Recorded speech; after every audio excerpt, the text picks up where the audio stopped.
Today we're going to talk about replacing the deadbolt. This is the old style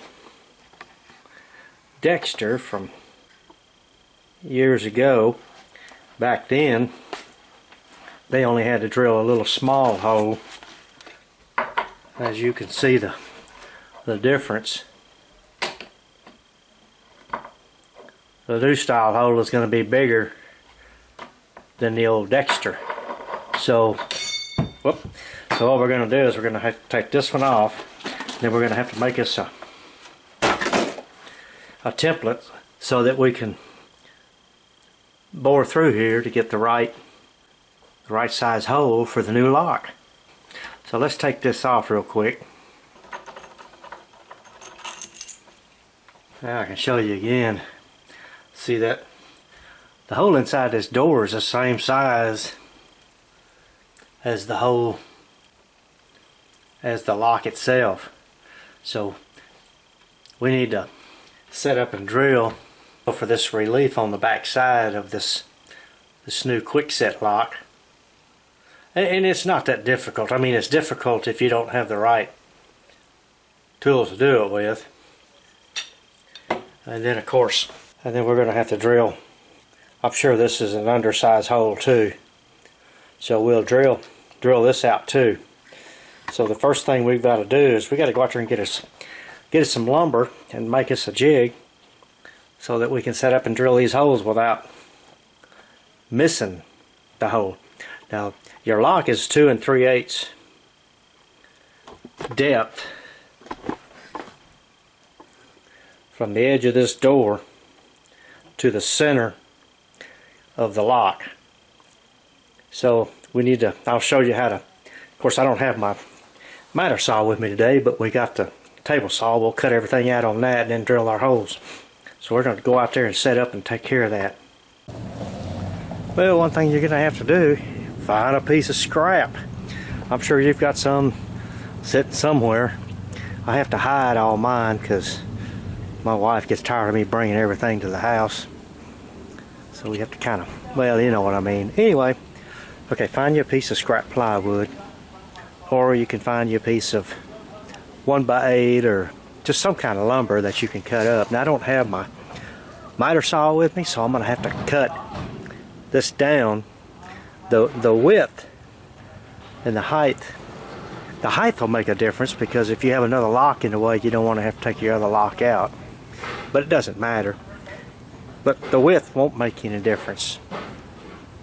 Alright, so let me cut this down. First we're going to cut it down. We're going to leave it this width.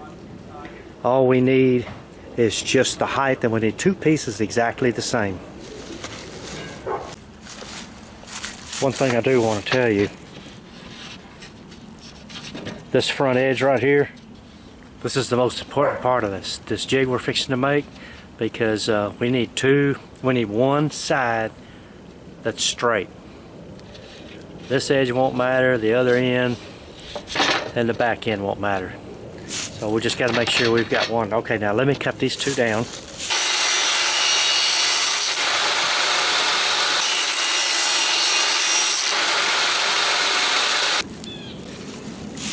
We need to get our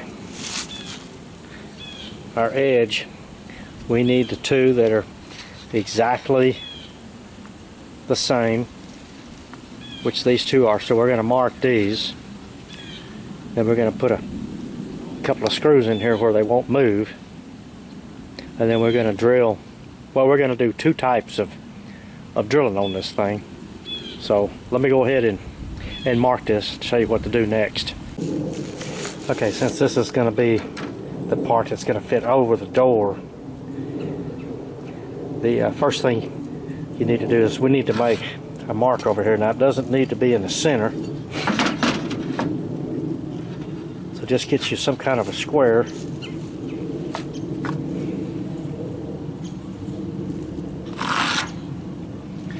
Mark it there, then you need a little mark here because we do have to mark the front.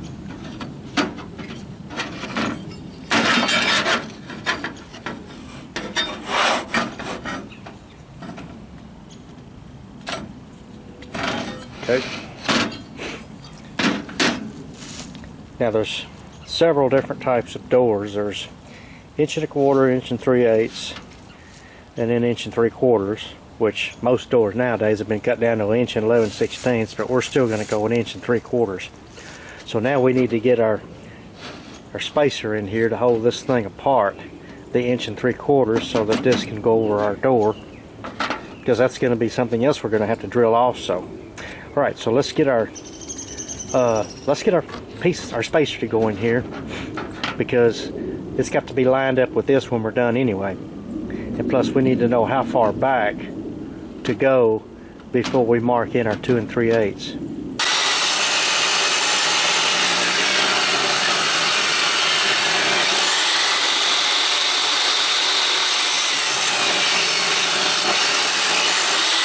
Cut these both 1 3/4. I'm going to cut one of them down to 1 3/8 for interior doors. We're not going to use it, but you want to have it. If you do make your own, you always want to make one extra of your 1 3/4, one extra of your 1 3/8, because you never know. If you live in an area where you got a bunch of old houses, there may be a neighbor call you once they find out you're an expert at oversizing a hole for a lock, and then by golly, you'll be the talk of the neighborhood.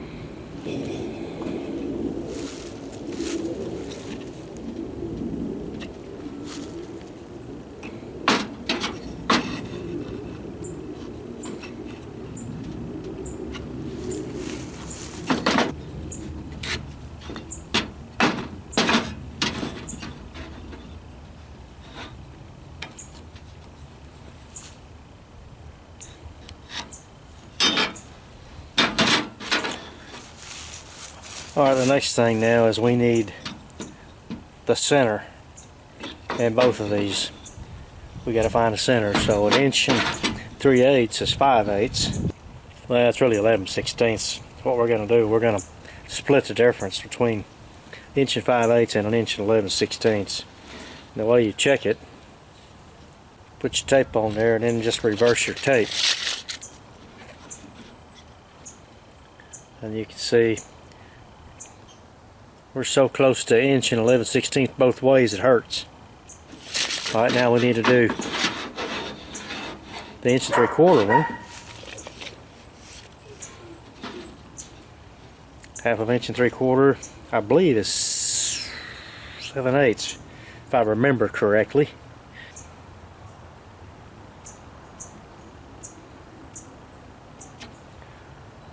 Alright. That's it. It's 7/8. Okay, now we can drill our 1 inch hole here in these two, and then we'll come back and set up and drill holes in this one. But first, since both of these came out of the same thickness wood, this is where you want to go and put this, and I do mean exactly, right on the edge. You can see I've got my line across there. Okay, so this, from this point back, this is where we need to come our 2 3/8 exact. So the tape, so you want to make sure it's pushed all the way back. Come over here to 2 3/8.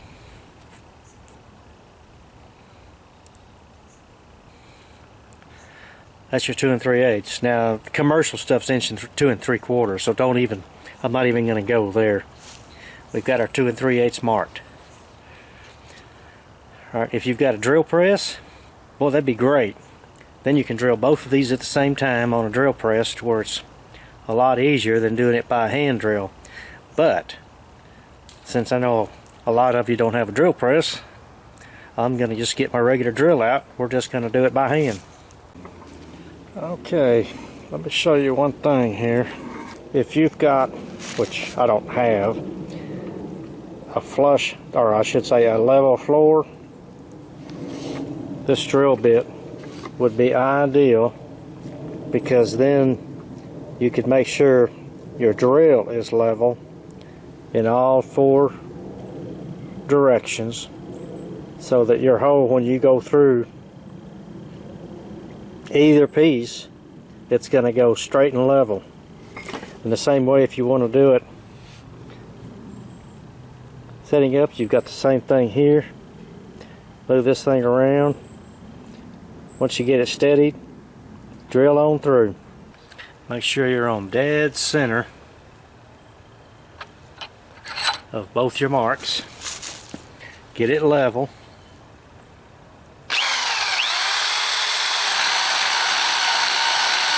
You want to go almost all the way through and then flip it around.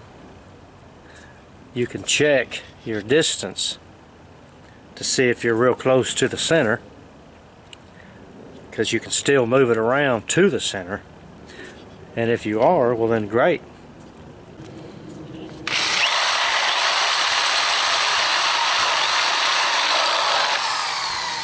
Okay, here's what I'm talking about. You can see that the drill bit just traveled just a hair, so we've got more meat on this side than we do on that side. Then we flip it over. Now we've got even a worse situation. Now we've got even less on this side and more on this side, which means that drill bit came through crooked. But it's not crooked enough to where we can't use it. Now we're going to use our 2 1/8 inch hole saw.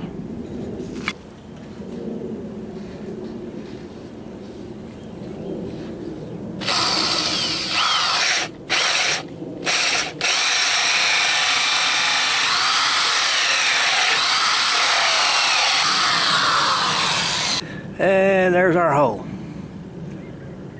Okay, we're ready to screw this thing together and go back inside and get ready to drill our holes and put in our new locks.